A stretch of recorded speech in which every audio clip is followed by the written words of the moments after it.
Welcome to HR Voices. A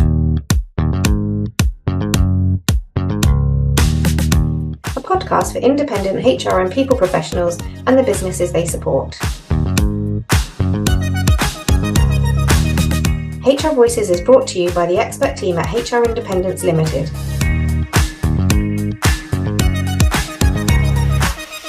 We hope you enjoy.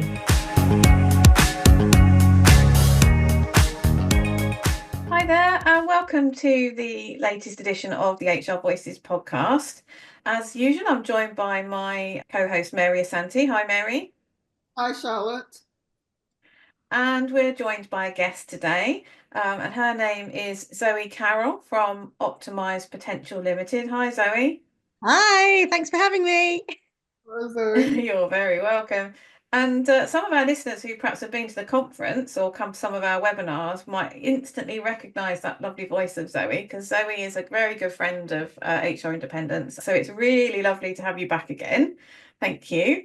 And just for those people that don't know you and with all of the things you've done in your background, do you want to just give us a little bit of an introduction, Zoe, to who you are and what you do? Yeah, sure. So, my interest in how people behave started years and years ago when I used to work in air traffic control in the Air Force. And what I noticed was that in air traffic control, when it gets like quite life and death, which it does do very quickly with military jets, some things happen to different people. Some people like rise to the occasion and they love it, and other people didn't. And they had a bit of that performance anxiety. They had a bit of a wobble. And as we were going through training, the people who were wobbling, who were really good at the job, weren't getting through to the later stages. And later on, when I was in the Air Force, I noticed that same trend happening in sport. In sport, we call it performance anxiety.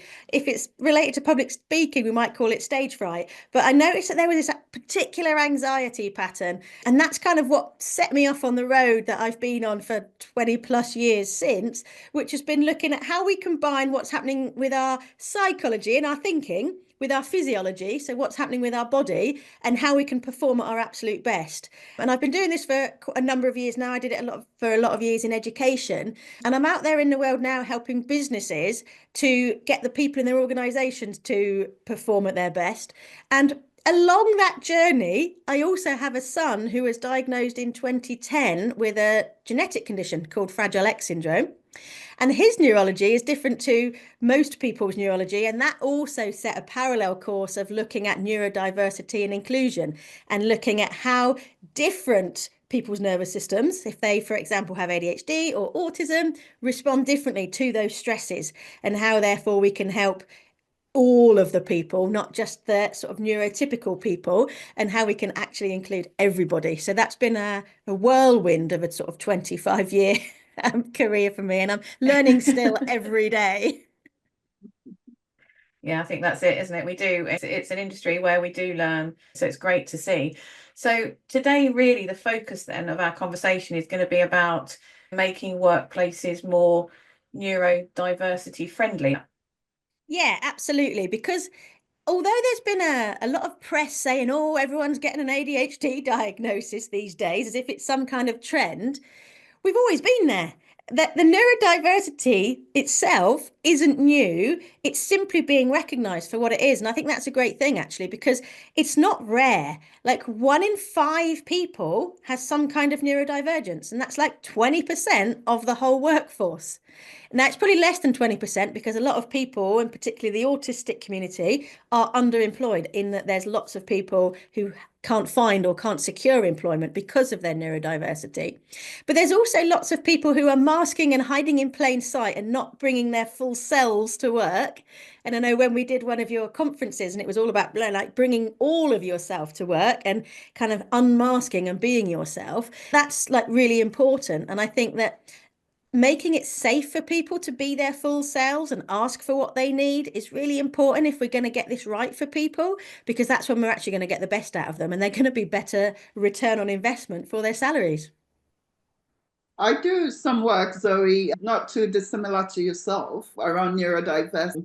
And in one of my sessions, when we're talking about with the people in the room being healthcare professionals, I asked the question around neurodiversity, what is neurodivergent, etc.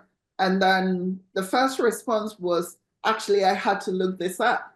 To me, which was, oh, that's surprising, because it's a word that we use quite a lot and people join in conversations, etc. So I wasn't expecting, especially people within the healthcare sector, not to be aware or familiar with it. So for people listening to us and who are thinking, what is neurodiversity? What does this even mean? Yeah. Yeah. So neurodiversity simply refers to the different ways of thinking, feeling, and processing information that people have. So everybody is included in the neurodiversity umbrella. People who are neurodivergent or have neurodivergence, that kind of 1 in 5 people, have got, in some brain scans, they're showing it's like different brain structures, but actually significantly different ways of thinking, feeling, and processing that information. So it's not to say that because everybody sits under that diversity umbrella that everyone's a bit autistic, because that simply isn't true. I'm going to say that categorically again. Not everybody has a bit of ADHD or a bit of autism, which I find is it's non-neuroaffirming. It's the exact opposite. But 1 in 5 people has a difference that's significant enough for them to have some kind of neurodivergence. And neurodiversity covers a wider range, isn't it? As you have said, for the bulk of the population, probably the 4 in 5, they will be referred to what is termed neurotypical, isn't it? And then that is the norms, the standards, and what most of societal expectations, norms, etc. is built around. And and so if you think about this, if you think about like how, like, for a typical classroom, so if we start our working life in school, if there's a classroom that's set up mostly for the 4 in 5 children who learn that way, and you've got 1 in 5 children who learns very differently, it's set up really that they're going to fail because of the way that education is organized and assessed, not because of anything to do with their intelligence. And behavior is often seen as poor behavior, but it's actually just a different way of processing information, a different way of being. And if you think you've got a classroom of 30 kids, you've got 6 neurodivergent kids in there. Like, this isn't unusual. And so there do needs to be bigger numbers of that. When I was at school, my head teacher called me Zoom Zoe. That was my nickname, because I was always zooming around, really busy. And so I had loads of different jobs around the school, and it was kind of not celebrated, but it was like just part of who I was. And there wasn't as much stigma because there wasn't a diagnosis for busy kids like me. I would have just been a busy kid, like a high energy child. And I think that we need to be very careful with the diagnosis, that it doesn't bring with it the stigma of sometimes that these labels bring with them a judgment and bias that people have, and people stop seeing the child in the classroom and they just see the problems, or they just see the poor behavior, and they don't really understand that's just a child expressing themselves differently.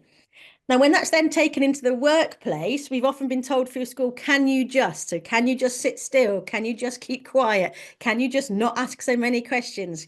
Can you just be smaller than you really are? You're too much. And so when we go into work, we mask because we don't want to be ourselves in case we're judged as being too much, as being too loud, as being, like, too energetic, having too many ideas, asking too many questions. So that carries on with us into our workplace. So people are not doing their full work, if you like, and then people don't share ideas, or they don't share their creativity for fear of being mocked or ridiculed, or just being told it's ridiculous. And there are different neurological conditions, isn't it? You've mentioned ASD, autistic spectrum disorder. You've mentioned ADHD, which is attention deficit hyperactivity disorder. There's also dyslexia, dyspraxia, Tourette syndrome, and there's a whole lot. So it's really a range, isn't it? And some people may have more than one conditions that manifest itself in different ways as well. Absolutely. So there's an awful lot of overlap actually between the neurodivergent conditions. And what's really interesting is that the medical profession is still catching up with that. So it wasn't that long ago, for example, that you couldn't be diagnosed with both autism and ADHD. And now we recognize that there's a high percentage of people that have a big overlap. It's significant. And that lots of people will then also have dyslexia. And I'm kind of forming a view that not necessarily that these conditions, it's almost like who you get assessed by first. So if I look at my son's like pathway through his condition diagnoses, he was first diagnosed with a genetic condition in 2010 when he was 2. He was diagnosed with additionally with autism when he was 4, and he was 13 when he got his ADHD diagnosis. But he always had all of those conditions, right? So Dissimilar to my daughter, who is now 15 years old. When she was going through her assessment, the initial assessment was autism, but actually in the summary, it did say if by the age of 8, she was still showing these symptoms, she should be assessed and for ADHD. But that didn't get acted on or picked on until a couple of years ago. I say to people, I do think she's got ADHD, and I do, and she has got autism. What else do you want? Is the sort of reaction I get back. But in her case, you're absolutely right. It's almost sometimes the autism, ADHD working sometimes together, sometimes opposition, like in each other, that affects her development. It affects her learning and everything else. So the same way, coming to adulthood, and similar to yourself, I do work with leaders who are neurodivergent, who are on the spectrum, etc. Because unless you've actually lived with somebody, you don't really understand, I don't think, the extent, the struggles, and the lack of support in some places for people who are neurodivergent. And it doesn't stop, like you said, at schools. It carries on within the workplace. And with the masking, a lot of people come to me who are probably 35, 40, 45, and say, look, I know I'm this, or sometimes even I've got this diagnosis, but I don't want my colleagues knowing. And it's because they don't want to be stigmatized. They don't want to be boxed. They don't want their progression, their promotions, etc., to be affected by people knowing that they are neurodivergent. Yeah. And it's really interesting, isn't it? So it's almost like pushing on a one-way door for people. Like once they've pushed through that door and they've gone through, they can't come back through it and tell anyone that they have this diagnosis. So it's a big deal for people. And the evidence just backs them up that they are passed over for promotion. People do judge them differently with more bias.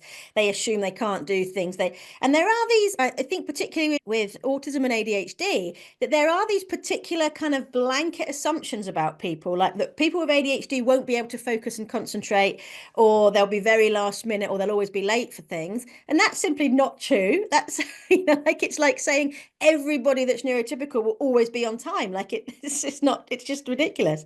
And so when we just see the label, we forget to see the person. And there is that fear, lots of people. And I think the other thing to note, to add to that age group thing, Mary, particularly for women, and it was that the diagnosis was much later for girls than for boys because it's seen differently in the classroom.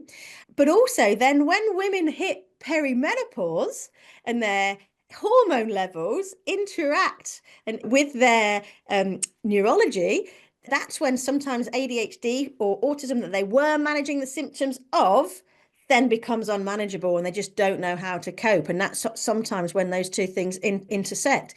And actually, when you understand what's going on, you don't feel like there's something wrong with you. You just realize you need to balance those things out and it's going to be all right. Like you're not broken. But that's, I think, a lot of the reason why people seek a diagnosis in that age bracket isn't just because it's trendy or it's in the news. It's because that's when the symptoms really become unmanageable. And then often the medication will help, but often other strategies as well as medication will help. So, but I think when workplaces really understand that it's not worse to have people who are neurodivergent, actually maybe if you're not embracing the neurodivergence that already exists in your teams, you're missing out on creativity. You're missing out on innovation. You're missing out on communication. Lots of people with neurodivergence actually are more team thinkers than individualist. And so the people who are more likely to bring in the outliers into the team and get the best out of them are more likely to be your neurodivergent team members. But we want to avoid this us and them, because I see that a lot in LinkedIn conversations that people are having, and there's just neurodivergent people quite dismissive of neurotypical people, saying, well, they wouldn't understand. And I'm not really a big fan of that us and them tribalism. It's a very crucial point to address, Zoe, in the workplace. It's very important, because much as that we are educating, creating awareness and trying to get people to understand what some of the challenges, what some of the nuances, the strengths are for neurodivergent people. There's also a movement almost now among certain people who it's almost like, are you neurodivergent? And I had somebody contacted me who was looking for coaching. And the first question was, are you neurodivergent?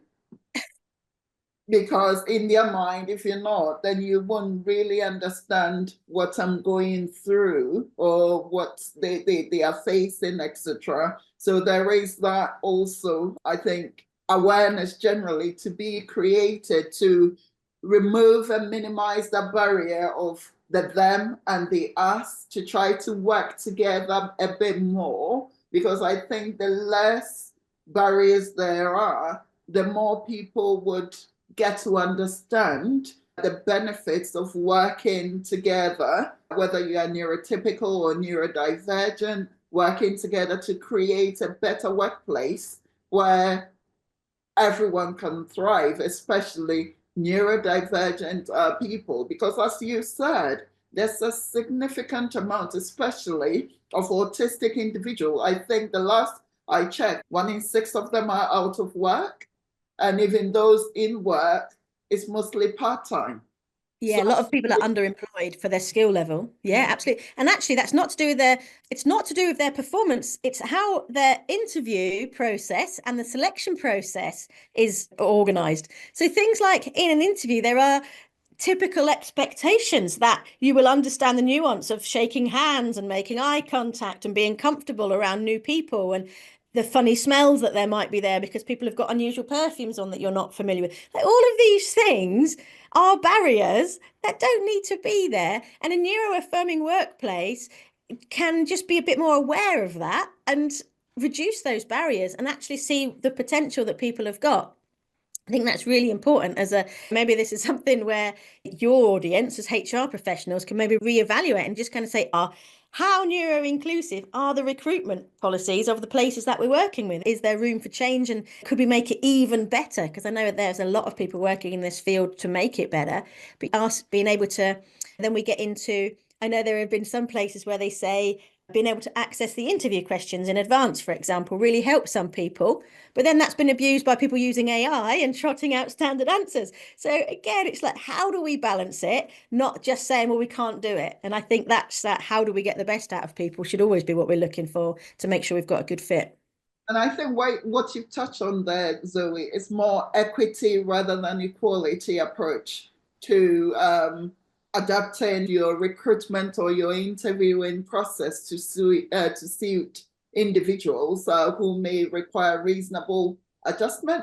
So if you think about it, if you haven't, especially at the entry-level roles, graduate roles, etc., a big part of that tend to be some sort of assessment days as well, isn't it? These days they are changing a bit. It's mostly done online. Then there is that video interview. Again, for somebody who is neurodivergent, they may freeze in their tracks at the thought of putting a camera up to them and standing there recording, answering questions. Or if they come in for an assessment day, the noise, the amount of people in the room, etc. And it's really tricky, because even when people are diagnosed early and given support throughout school and stuff like that, they are almost isolated from societal norms sometimes, isn't it? They are taken into smaller groups and they're this, smaller that. And then suddenly when they get into the workplace,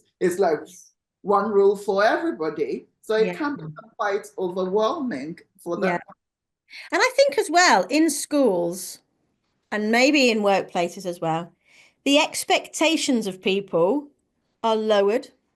And I know for as my son has gone through school as well, people have quite low expectations for what he'll be capable of. His sister, on the other hand, has very high expectations of what he's capable of. And she's usually more right than the education professional. She's like, he can do that. He can do those things. And actually, if we expect that he can, and we say, this is what we want you to achieve, how can you show us you can do it? If we don't put the pressure on him to do it immediately, he often will. And it's interesting because when I worked in education, we often had young people who hadn't had a great time through school. And I worked in further ed. So I worked at colleges and we had a lot more flexibility and autonomy over how we could assess. And I remember having one young chap who was absolutely brilliant.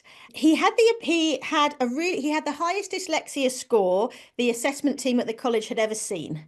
And I said, how do I support him then? And they were basically saying, well, don't expect too much. Don't expect him to be able to write very much. Don't expect him to be able to express his thoughts very well. And I was like, that's not congruous with this young guy I see in the classroom. He's really intelligent, really smart lad. He's got a lot to offer.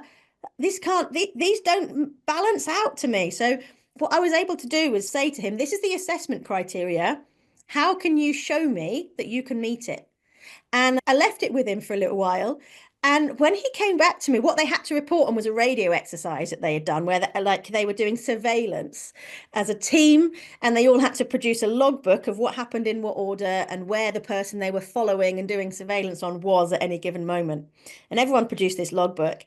And this young man showed me, he unrolled this big piece of paper with lots of diagrams and brightly colored things and numbers and letters all over it. I was like, you're going to have to talk me through this. And when he did, my mind was blown about how much information he had captured and how much nuance he had captured and so much more information than the logbook could ever have shown, because he'd basically done a very simplified diagram of the area and put in where everybody was and how they were all moving around and what the people who weren't actually doing the surveillance were doing in the background and how they'd all moved around the buildings. And it was like a moving map. It was absolutely incredible.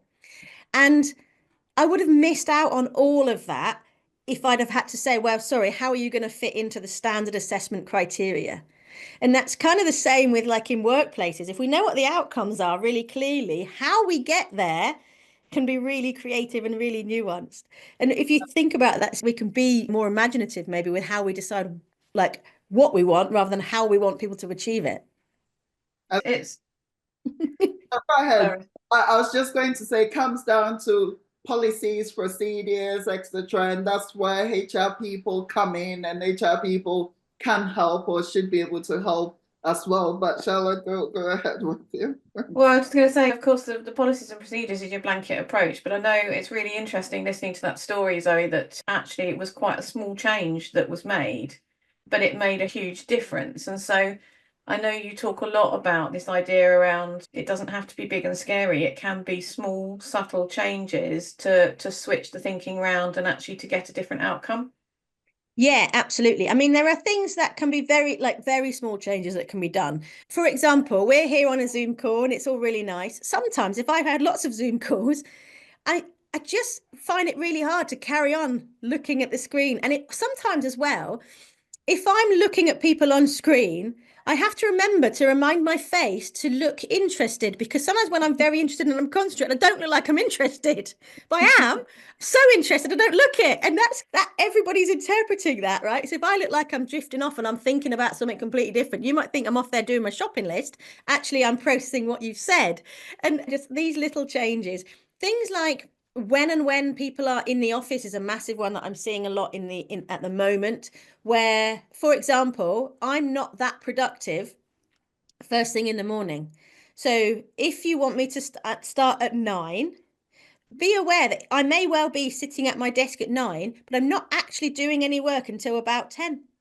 So I remember working in one organization where they were very strict that I had to be at my desk by 9 o'clock. But it was so stressful for me to get my kids to their two different like nursery places and then get to work and sit in the traffic and all that kind of stuff. That by the time I got to work after such a stress to get there for that time, I would literally had to recover my nervous system from the stress of it. And it took me a long time because of how I'm wired to be able to recover to a state where I was actually productive.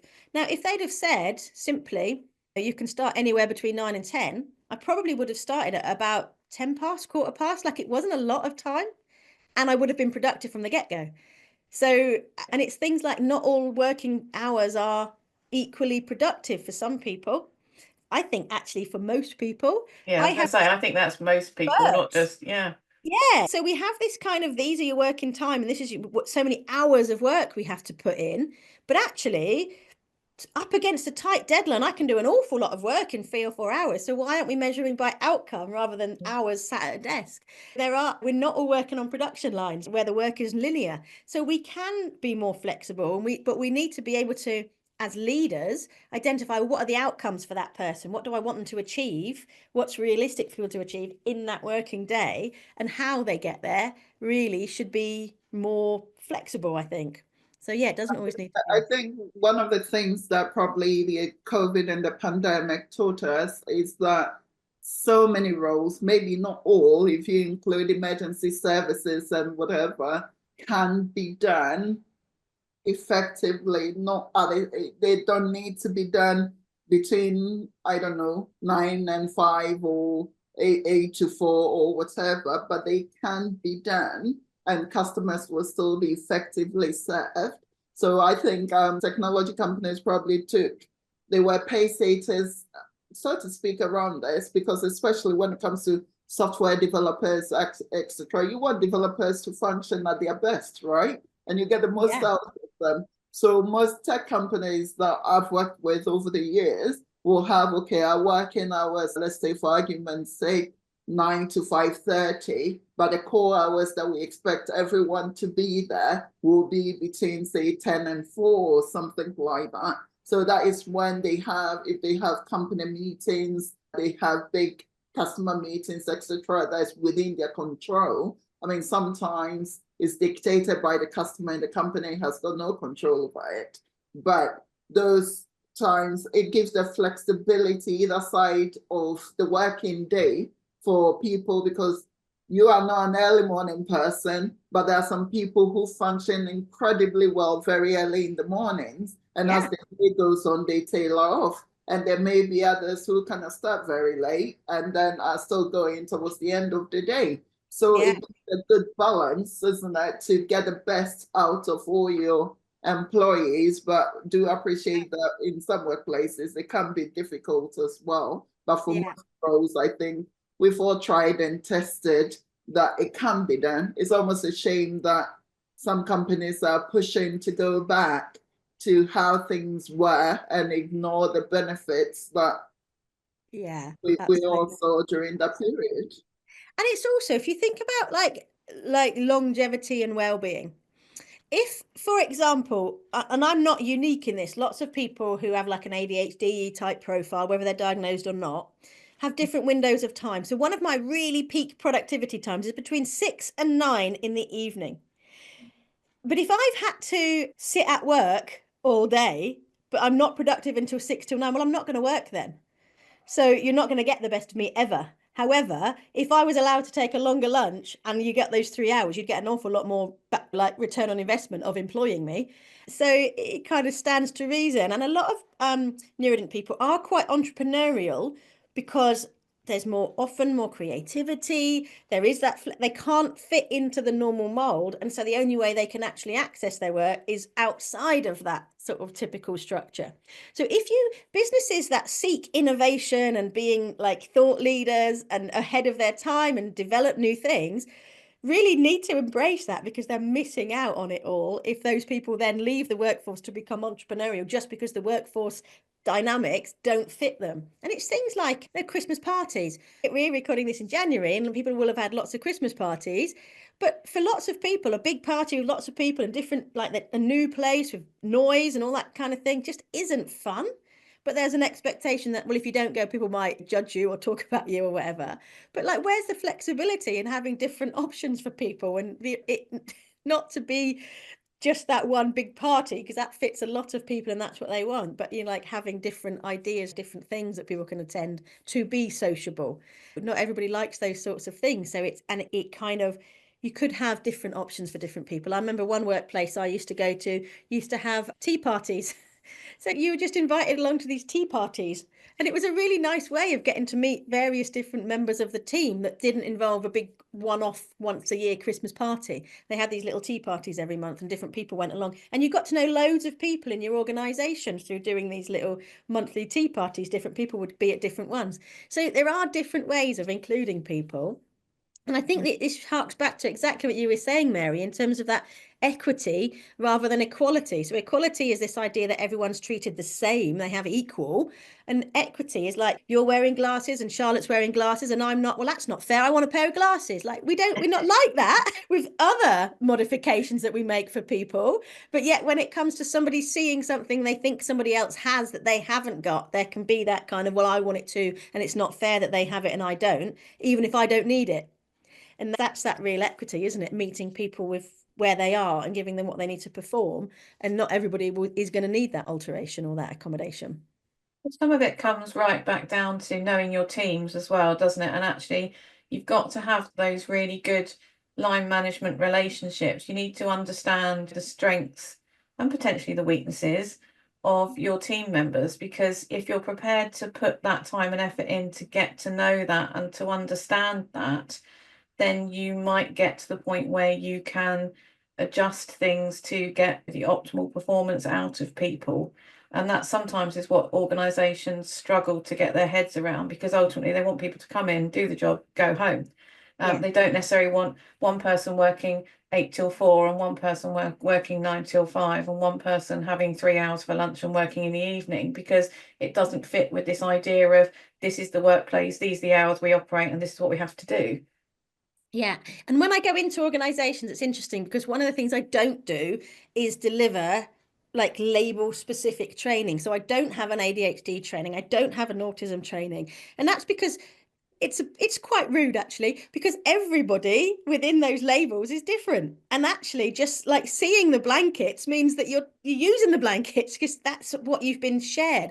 So I teach a kind of slightly different approach, which is you don't need to have a diagnosis to meet people's needs, but there are going to be a range of areas in which people might have needs. And I've got a process by which people can very easily identify what those needs are. So we look at like people's sensory needs. So different, like in any office, you have some people love the window open and some people like it closed and wear a jumper all year round. We've got those differences. We kind of know about it, but this sort of formalizes that in a little bit more of a unique way, in that you can look at people's social differences, their communication differences. Now, my daughter, who has autism and ADHD, if I ring her, she won't answer the phone. She'll message me and say, what's up? Because for her, an unexpected phone call is really stressful. She will initiate a phone call to me, but she won't answer a phone call from me. And lots of people are like that. And that's just a communication difference. Some people love an email because they like the detail and they like to have the written record. You might have to just ask people, what's your communication preference? And then honour it. I think that's the thing, isn't it? And then honour it. So lots of people like text rather than verbal. I like to go and see you in person kind of person, because I like to read your face. Because I can't, from text messages, I find it really hard, or emails, to get the tone that people are using.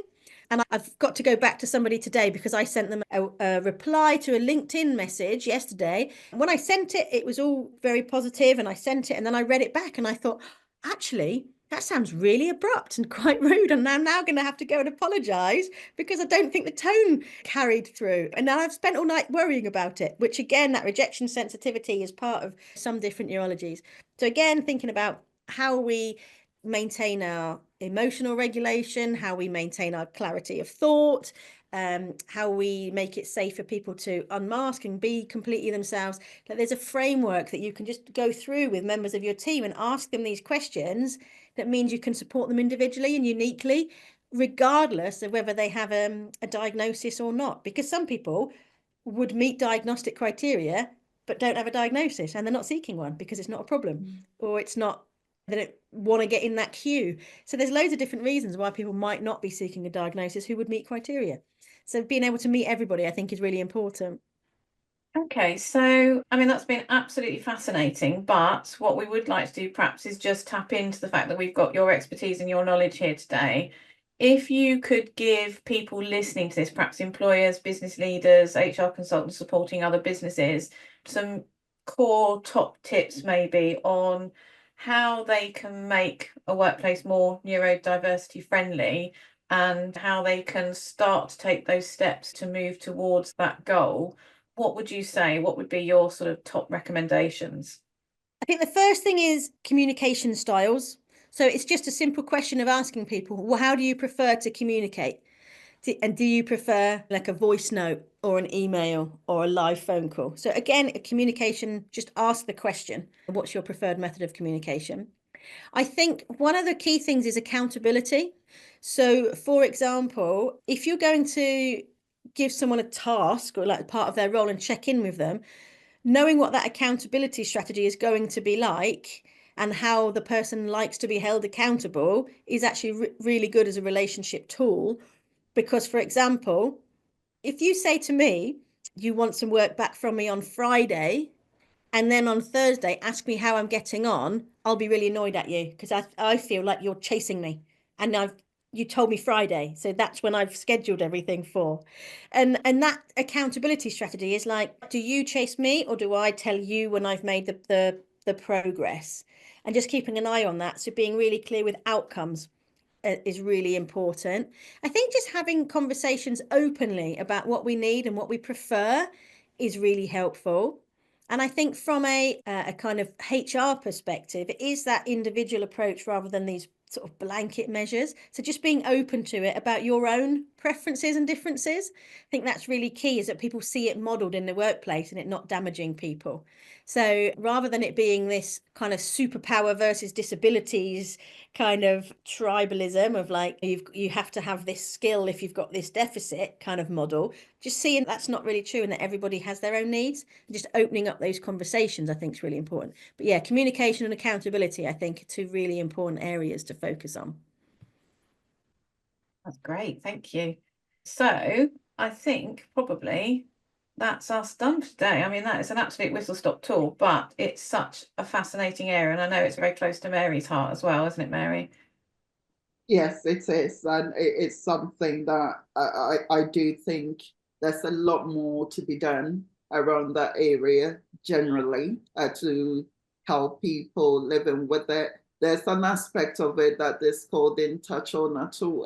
This podcast didn't touch on at all, and that is carers and the impact on people like myself, like Zoe, who have dependents or even so sometimes elderly relatives, etc., who might be neurodivergent, and the impact on their lives, ongoing support they may require, etc. So it's a really important topic, and actually every networking I've been to since I started talking about autism and ADHD, etc., every single networking meeting, every room, there's somebody or some people who come up to say that my child, my sister, my nephew, my niece. So I think for employers, it's important to really recognize that your attitude towards this is very important, because you might not know. You may know that, okay, yes, I know that Mary has got a neurodivergent child, but you might not know that actually maybe Charlotte's nephew or niece or best friend's child is also neurodivergent. So your attitude, your behavior towards Mary, people will be watching closely and thinking, oh, wow, is this how we treat people? And so as a good employer, it's imperative that I think you pay attention to this anyway. Yeah, that's so true. I think as well, that's another time when people get diagnosed themselves. They fight for their child's diagnosis and then they realize, like, oh, wow, when I was in that assessment, I answered yes to the same questions my child did. So very often it's a double whammy as well. So yeah, so then you are a carer who may also be reeling from this yourself. So yeah, just awareness and kindness. I think absolutely, Mary is so right on that.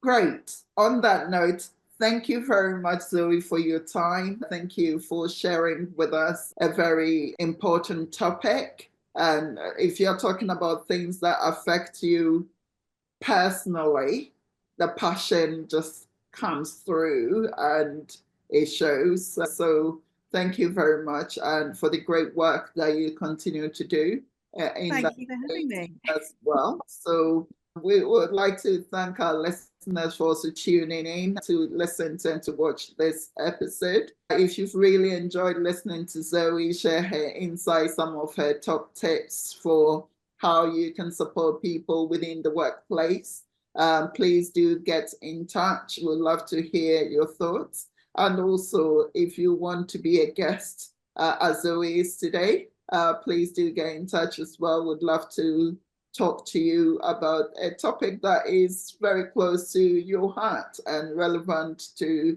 our audience, which is mostly HR independent consultants and also businesses that they support. So thank you, everyone, and see you again soon. Bye. Thank you. Bye.